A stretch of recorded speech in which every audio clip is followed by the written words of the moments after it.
there, I thought it would be fun today to bring you along to sew a pattern that is not mine. I did not make this pattern. I bought this from an Etsy shop. I bought it from Staystitch Pattern Co. And it's a beanie. It's called the Jude Beanie.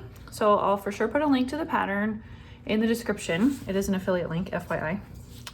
But I love beanies in the winter. I only have one that I really love because it's cashmere, it's lightweight, so I don't sweat in it, and because it's cashmere, it doesn't give me hat hair. My parents got it for me in Mongolia, where they used to live, but that's a whole nother story. So today I'm going to make sort of another lightweight jersey beanie out of this dress that I had in my giveaway bag. This used to be like a pool dress, but true to Old Navy fashion, it shrunk and shrunk and shrunk, and it's like, might as well be a shirt now. So I'm going to see if I can turn this dress into a new beanie, to this Jude beanie. So if you want to sew along, you can go grab the pattern and come back to this video and watch it again and make your own, and we will see how this goes. So before we start though, make sure you click subscribe and like this video. Leave me a comment if you want to. I love comments on YouTube. Everyone is so nice and so much more interactive here than in other platforms, which I think is fun. So be sure you do those things. You can also head over to my blog, pencutsewstudio.com, and check out all the other sewing content I have. And also you can find my shop where I sell several beginner-friendly sewing patterns. They're not just for beginners, they're for anyone, but I write them so that even beginners can make them. Okay, so let's get started. I already assembled my pattern. If you're new to PDF patterns and you need help with the assembly part, I have a whole blog post about that, which I will link to also in the description. I hope the lighting on this is okay because it's kind of dark outside and I have this crazy light pointed like right on my table. It's blinding me. But anyway, so if you need that, head over there and read that post. But this is pretty straightforward. It's, I think, 6 pages and it goes together pretty easily. I think it's so cute that she put hearts right here to join the pages instead of circles. And then I followed the size chart, and I feel like I have a pretty big head, but this put me squarely in a size medium. So I'm gonna make a medium. She also recommends that your knit be at least as stretchy as 60%. So you wanna cut a strip of your fabric, stretchy side, going this way, and see if it stretches to at least the 60% mark. So there's a good stretch guide. Mine just barely makes it, but we're just gonna see how it goes. If I can't wear it, one of my girls will because they have a smaller head than me.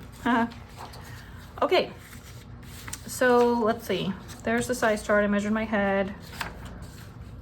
She says you need ½ meter, ½ yard. I have a dress. Hopefully that works. She even includes tips for sewing with knits. I'm going to use a serger for mine, but if you don't have a serger, you'll want to read this, a zigzag stitch. It helps it so that your fabric can stretch without your stitches popping.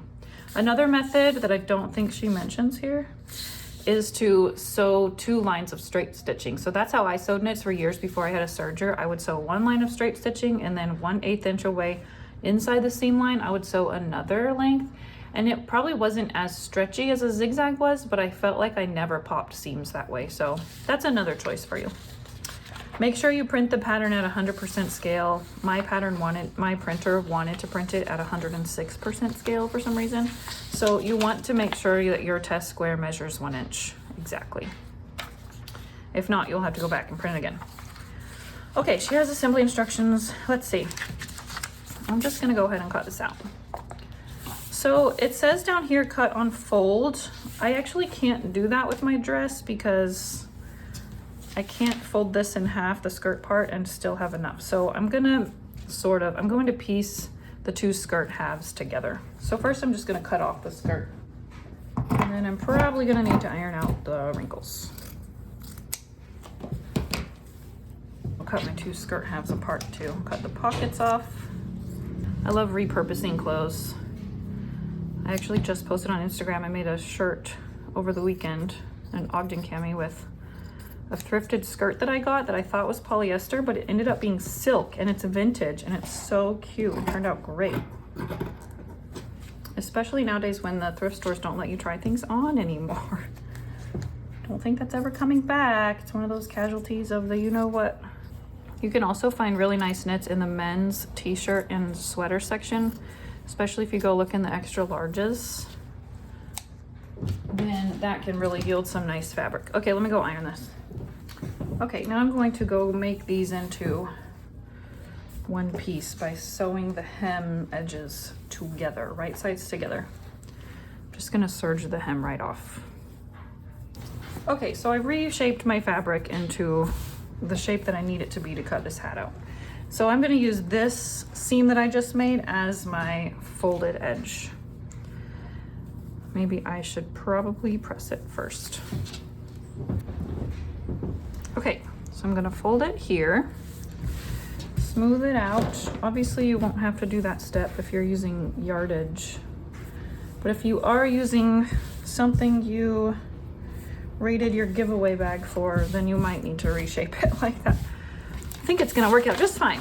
Okay, so I'm gonna cut this as directed with my folded edge. This edge says cut on fold. So I'm gonna put that there. I'm gonna use my pattern weights. Can you guys hear the train? Okay, and I'm going to cut it out.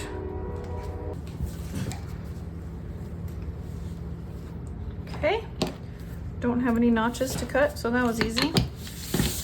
Make sure when you cut, if you're using yardage, that you want the stretch to be going this way. The stretch needs to go around your head, not up and down, which she says right here.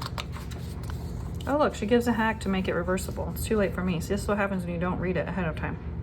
Okay, assembly. With your pattern piece laid out as shown, with right side facing up, fold the outside edge in. Okay.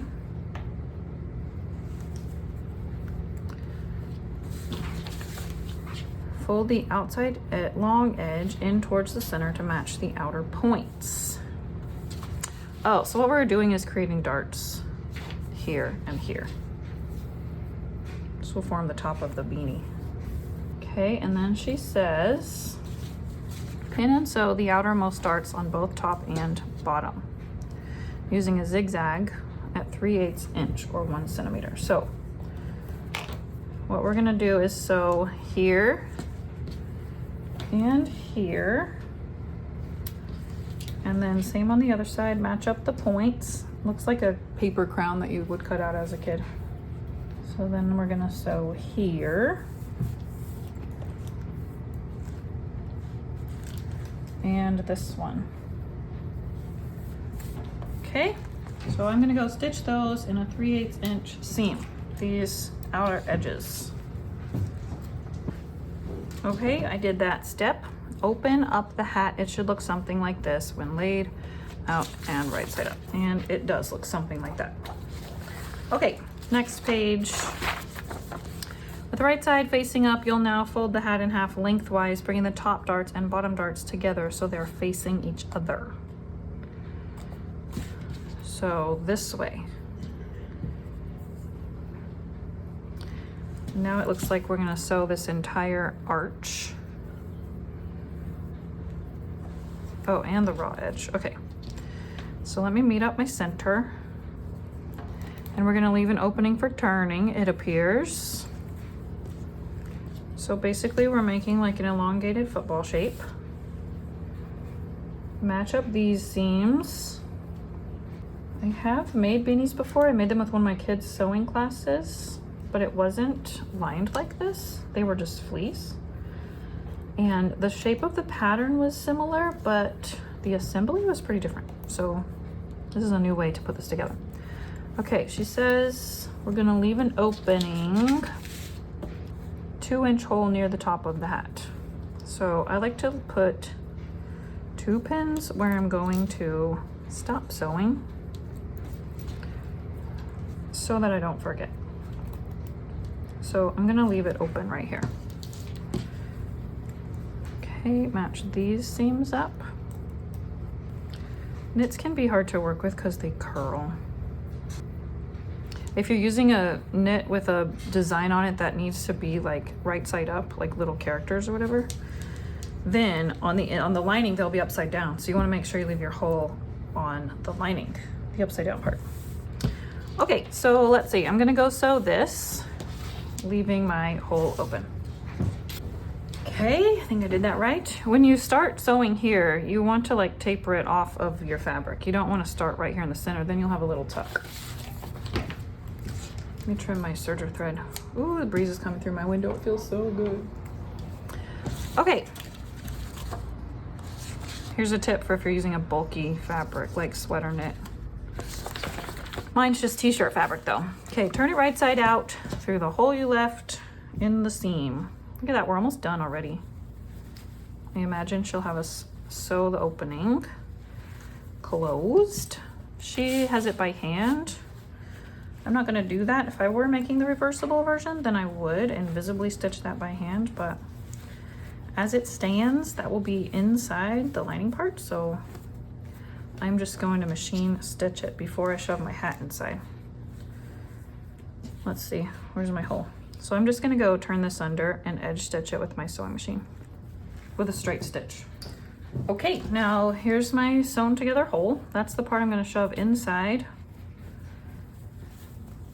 So you just shove it in, even it all out, and fold up your cuff. I assume the back would go, the seam would go in the back of your head. Look how cute that is. I love it. It's like a slouchy beanie. I guess you could wear it unbrimmed also. That's so cool. Let me try it on. Ooh, it fits cute. Okay, I'm wearing my new hat, and I'll show you in just a minute, but let's just finish, see what else she has on here to be helpful. Here's a glossary. So this looks like a pretty beginner-friendly pattern. It's super easy. You can make this. I didn't mention the sizing goes from infant to adult. So this is for all ages, all sizes. Oh look, she included a pattern notes section. That's cute. So if you were making it for several family members, you could note which size you made for each person. So there you go. Look, it says beginner knit hat pattern. I thought that was really fun, and my hat turned out so cute. I think I will definitely make another one. My fashion tip, not that I'm a fashionista or anything, but I always buy beanies in colors that look really good with my skin and my eyes. So because it's so close to your face, you know, you want something to be cute and flattering. As much as I love gray, it doesn't look awesome on me, so it's nice that I now have a navy one. I'll see y'all soon. Bye.